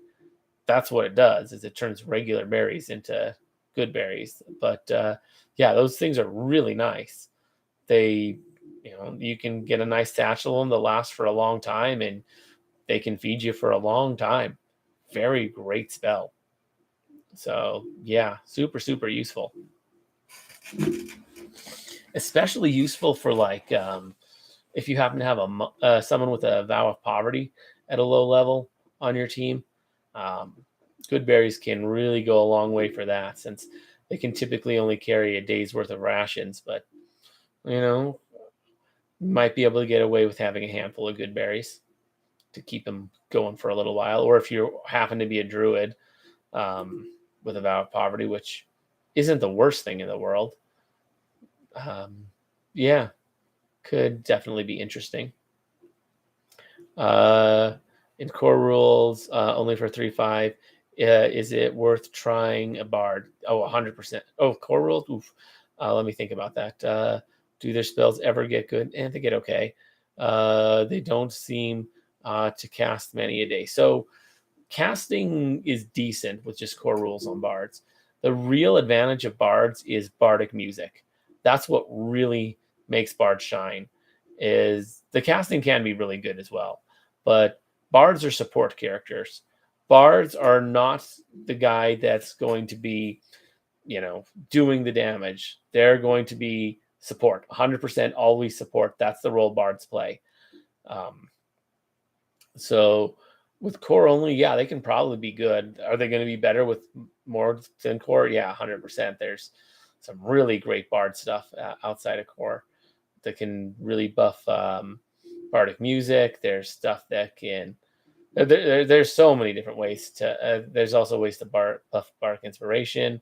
So many ways to do that, but yeah, bardic inspiration is a big part of it. Being able to get inspire courage to get that potential eventually +5 to attack and damage for all your allies. That's not bad. Plus, you can get various other effects as well, which some of them are better than others. The +5 is probably one of the best ones. Um, yeah, they can definitely be worth it. Their spells are not bad. They're head above. They're way better than like a ranger or a paladin spells. Bard spells are so much better than those, but they do pale in comparison to that of the wizard or sorcerer or cleric or druid, but they're still really solid. Bard's one of the better classes out there. So yeah, they're okay. They're not the best, and playing with more than core definitely helps them more than some other classes. But bards are solid. Nothing wrong with them. Um, Honestly, you'd probably do better with a bard than you would like a fighter or a barbarian. So yeah, not a bad one at all. Wizard, sorcerer, druid's probably your best one with core only. So yeah, um, yeah, druid's probably the class that benefits the least from like supplemental material. It's got so much going for it with just core, but the supplemental material doesn't help it as much as a lot of the other classes does. So there's that. But the druid also doesn't need the help. Like it's pretty dang good on its own. So yeah, okay. Sounds like a fun character. Can move silently and pickpocket locks, like as well. Yeah, they're not as good as the rogue at that, but they're pretty solid. They're one of the better. Um, they're one of the better classes at that. The bard is considered to be one of the 3 expert classes, as well as the rogue and the monk. At least that's how the book classifies them. Skill monkeys. Yeah, bards are a bit of skill monkeys. Bards are also the only class in core that gets skill language, that gets speak language as a class skill. So the normal rule of you have to spend you can spend 2 skill points to learn a language. That is because it's a cross class skill. Bards can learn a new language for 1 skill point. So if you want to be a linguist, Bard's the way to go because they can learn new languages for 1 skill point instead of 2. So that's kind of nice. Uh, uh, I'll see. It is S tier in my opinion. Yeah, monk is or not monk. Bard is pretty nice. They're really good support characters. If you're running a solo campaign, Bard is terrible. But if you're running a campaign with other people, which usually you're not the only guy in the group, yeah, bards they make everyone else so much better, like so much better.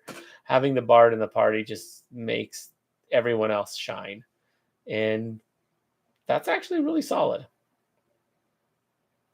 But yeah, that's your bard, and if you want to make him a linguist, it's a lot easier because you can learn a new language for just a single skill point. Although stuff like that does become a little bit irrelevant at higher levels when you can, cast things like comprehend languages or You get class features that just let you know all language that just let you speak all languages. Um, tongues? That's what it's called.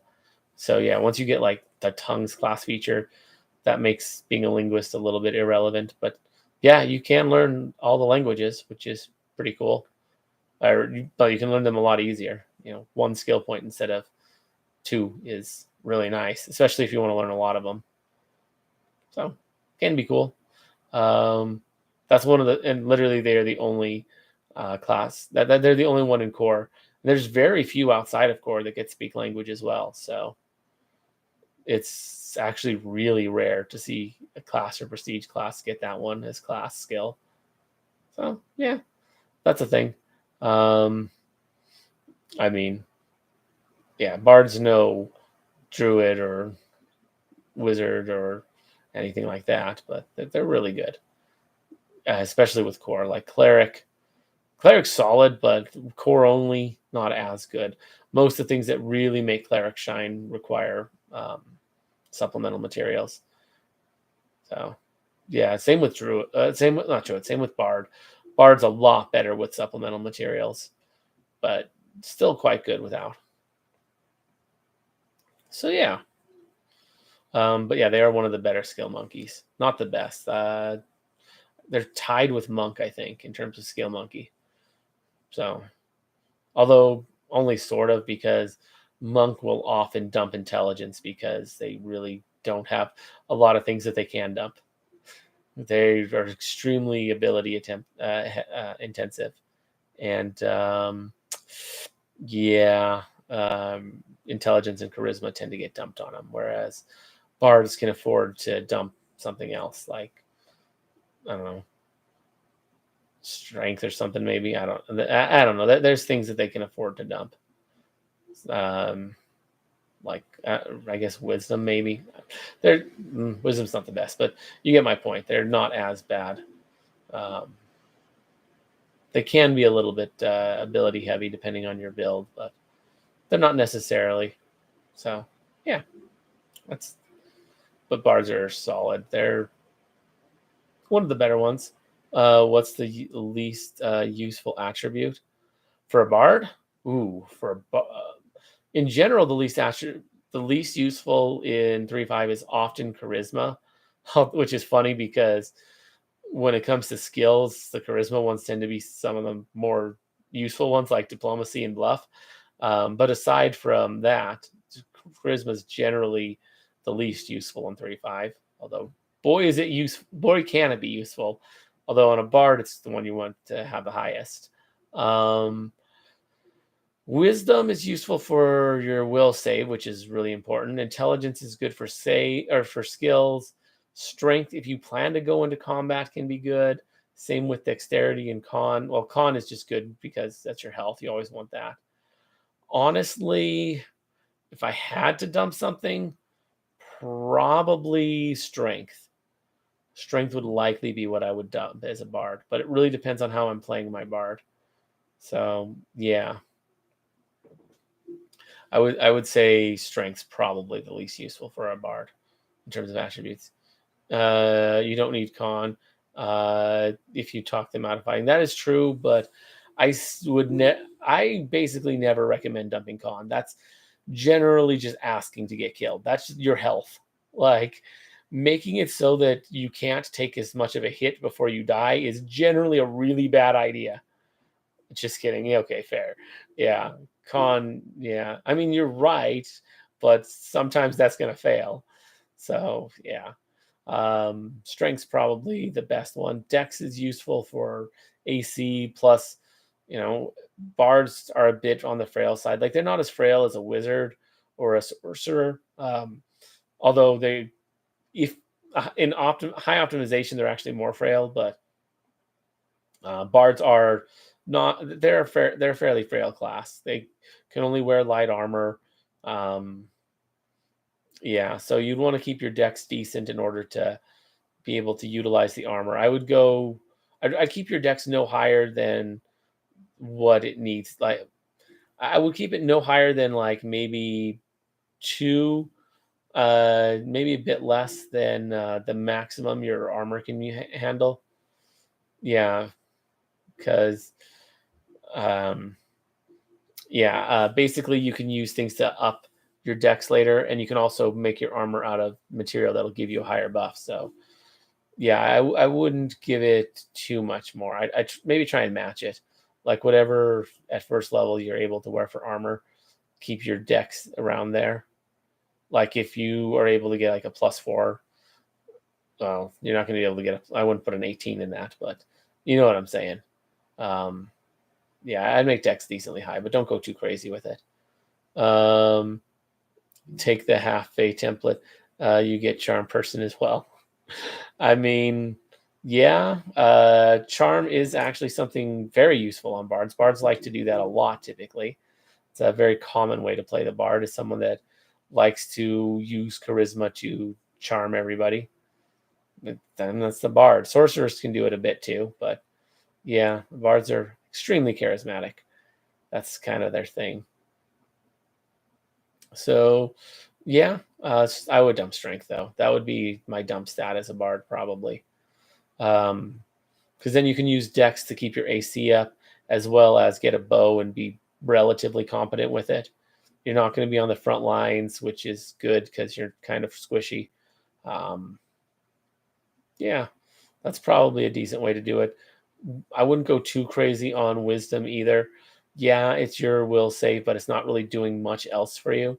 I wouldn't dump it, but maybe put that as your second or third lowest. I'd go charisma highest 100%. Um, After that, probably go con. Then hard to say whether I'd go dex or intelligence. And then honestly, yeah, strength would be last, con second, and then for your middle three, you can kind of do whatever. It really just depends on whether you care more about skills, whether you care more about your AC, or whether you care more about your wisdom save or your will save.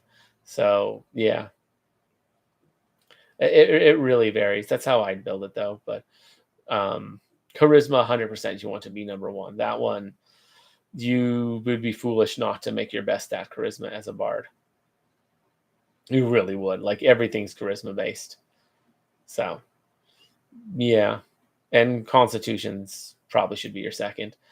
Constitution for almost every build I would recommend being second or third. Um, yeah. Pretty much always second or third. You never want it first. At least not in 3-5. If you're playing 5e, maybe on a barbarian, but even in 3-5 now, very very specific builds would be con first, but generally no.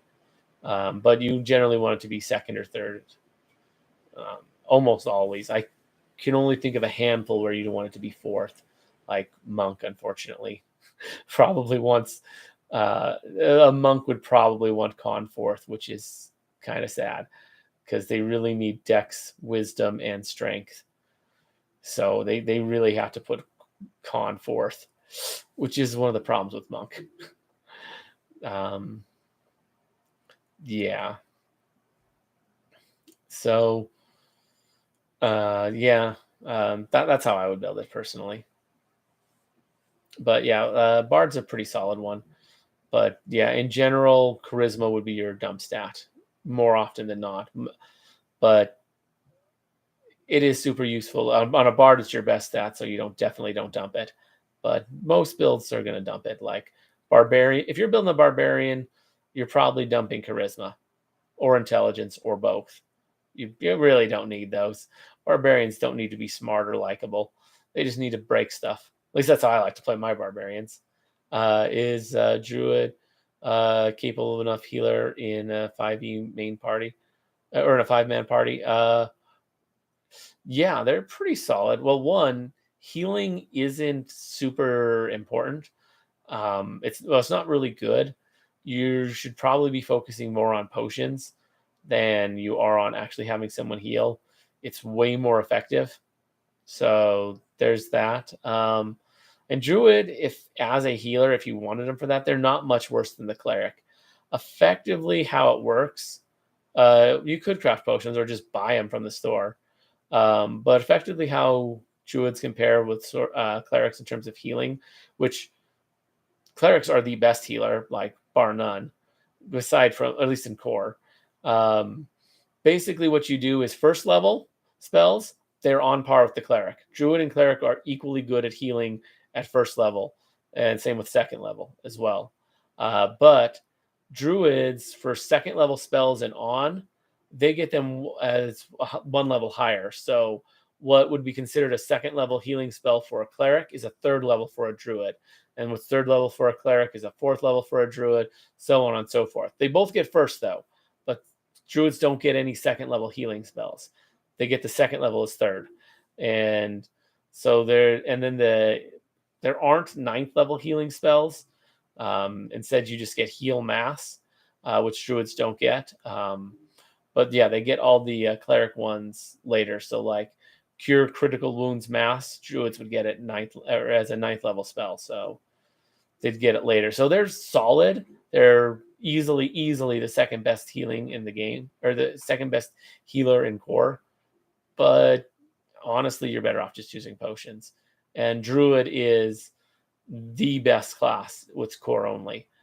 Druid is super good, and the splat books really don't benefit the Druid nearly as much as they do other classes, because other casters, when they go to take prestige classes, they generally get to take them more or less for free because they're not losing much of anything from their base class. Like, a wizard, when they take something that gives full casting, they lose a feat every fifth level, and that's it. Other than that, they get everything that they got as a wizard.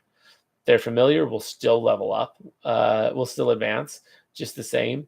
So, yeah, everything goes up. I'm pretty sure the familiar does. I'm pretty sure that's based on caster level, not wizard level. Could be wrong on that, though. But they lose basically nothing. Plus, familiars aren't that useful most of the time. But yeah, they don't lose much. Whereas a druid, oh boy, they are going to lose wild shape. They're going to lose. Well, they're not going to lose wild shape, but they're not going to advance wild shape. They're not going to advance their animal companion. I guess it's just those two things, and they also get a number of other little features that aren't going to advance. So they lose a lot by multi-classing. So they don't get as much out of splat books. The main thing that they benefit from splat books is more feats, which there are some useful ones for the druid, as well as more more spells, which there are some really good ones in other books, but they don't benefit as much as other classes. What's the best income profession for off time? Ooh, income profession. Well, that really depends on your game. Rules is written, it doesn't matter which profession you take. They're all just as good for off time income. Yeah. But depending on your world, there might be some that are suited more to it. So ask your DM. That's a very game situational question. Seems we'll be having some off time opportunities. Gotcha. So yeah, ask your DM on that to see like what professions are big. But for the most part, they all pay the same. You just make a roll and you get money based off of how high you roll. And it really doesn't matter what profession it is. That's literally all just fluff. But depending on your world, maybe you're providing a skill that is desperately needed in your world, so your DM will like give extra, be like, oh well, I give the double the normal because you picked something useful, or maybe he'll give you half because you picked something that everybody and their grandma's doing. It really just depends on your DM and the world. But rules is written, it's all the same. It doesn't matter. So yeah, there are other ways to deal with off time. Sometimes you can train. Yeah. If you're a caster, that can be actually another thing that you can potentially do to make even more money is instead of profession, go craft and just like make a bunch of like arrows or something in your off time and then sell those. those can that can get you some money. So yeah, not a terrible option on that. Uh, Although with craft, in order to get the money, you probably wouldn't make a lot just selling it to the shop, because they're gonna be they're gonna, they're not gonna give you full price for them. So, they're not gonna give you what you would sell them for if you were selling them at your shop. So hard to say how useful that would be, but I don't know, maybe. Um, yeah, I was going to be sailor. Seems they know knots as well. Yeah, you could do profession sailor. That could be cool. Um, and yeah, some of the professions I think do.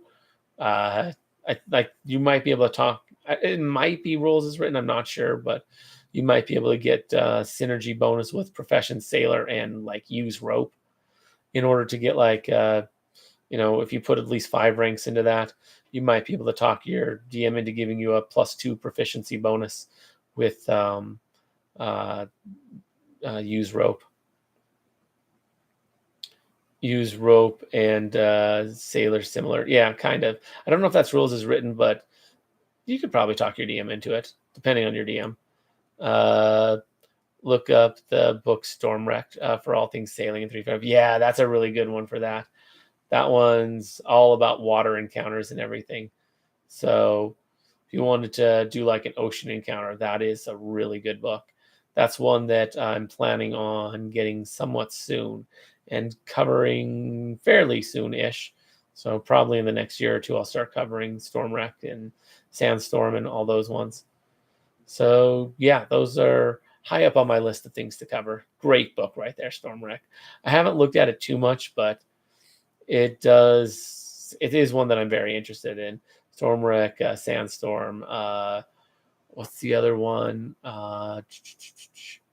Frostburn. That was it. And I already have Cityscape and Dungeonscape, which are also in that same vein. They're all kind of environment books. Stormwreck is all about the environment of the ocean, like the high seas. That's the environment of that. And Sandstorm, it's all about the environment of the desert. You're out in it's all about desert encounters and all that. Frostburn is all about the winter environment. So if you're in a really cold place, like up in the snowy mountains or whatever, Frostburn's like all about that. And then you have Cityscape, which is all about cities, like all your city encounters, like that'll tell you everything in that. And then Dungeonscape is all about your dungeons and telling you about dungeon encounters in that particular environment. So yeah, Dungeonscape has some interesting classes.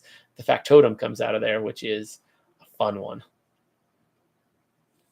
If you think the Bard is a jack of all trades, well, one, it's not. It's labeled as one by the books, but it's really, really not a jack of all trades. More so than I guess a lot of the other classes, but still, the real jack of all trades is the Factotum. Like it is a true jack of all trades. So also it gets every class as a class skill, and if you don't want to have to deal with cross class skills, if you play a human and at first level go into Factotum and take the Able Learner feat, then effectively every other class that you take when you multi-class will always have all skills as class skills. They won't actually, but for all intents and purpose, they will. So yeah. What totem? Uh, Totem? You're talking about like the barbarian totems? I believe lion totem's the best of those because it gives you pounce. That's like just a super, super good one. I'm not quite sure your question on that. Was it Malucrawl or Crawl? Not Crawl. I don't know. Put an L on that. But yeah, that's the fact. But yeah, Factotum's really fun one. It's I don't know. I haven't played it, but it's one that I looked at. I'm like, oh, this one's really cool. Stormwreck. Yeah, Stormwreck's a fun book. Uh, oh yeah, Storm Rack. That was it.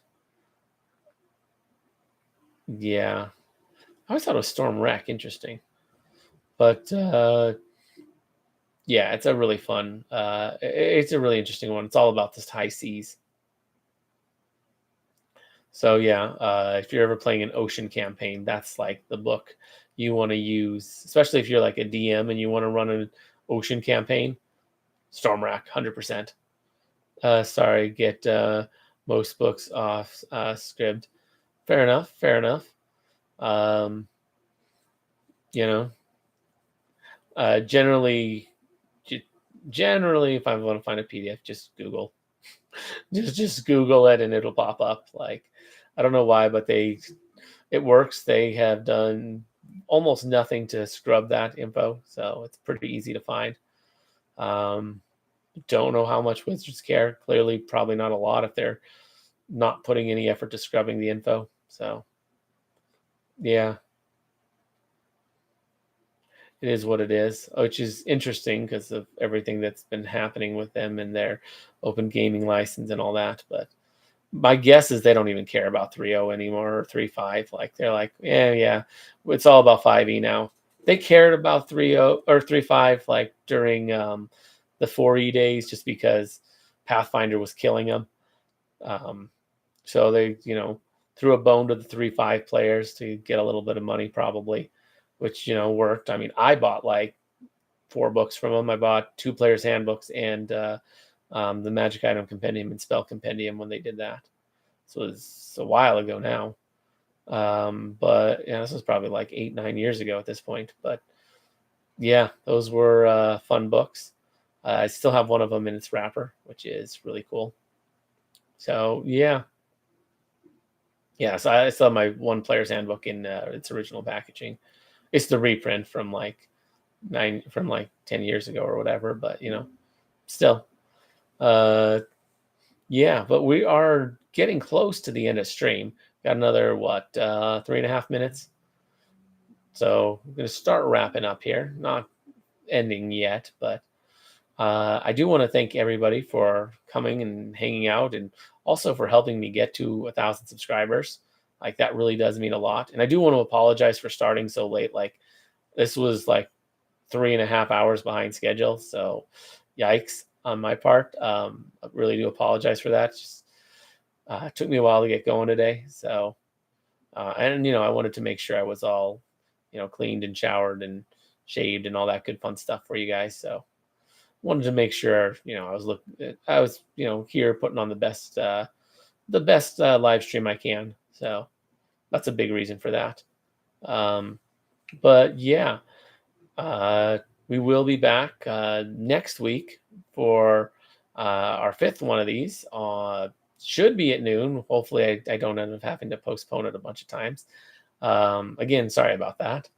Um, but yeah, I will be back at in 1 week doing another one of these live streams, another 2 hours, and then I think there's 2 more after that. I think 2 more. I think this was or I don't remember what number we're on.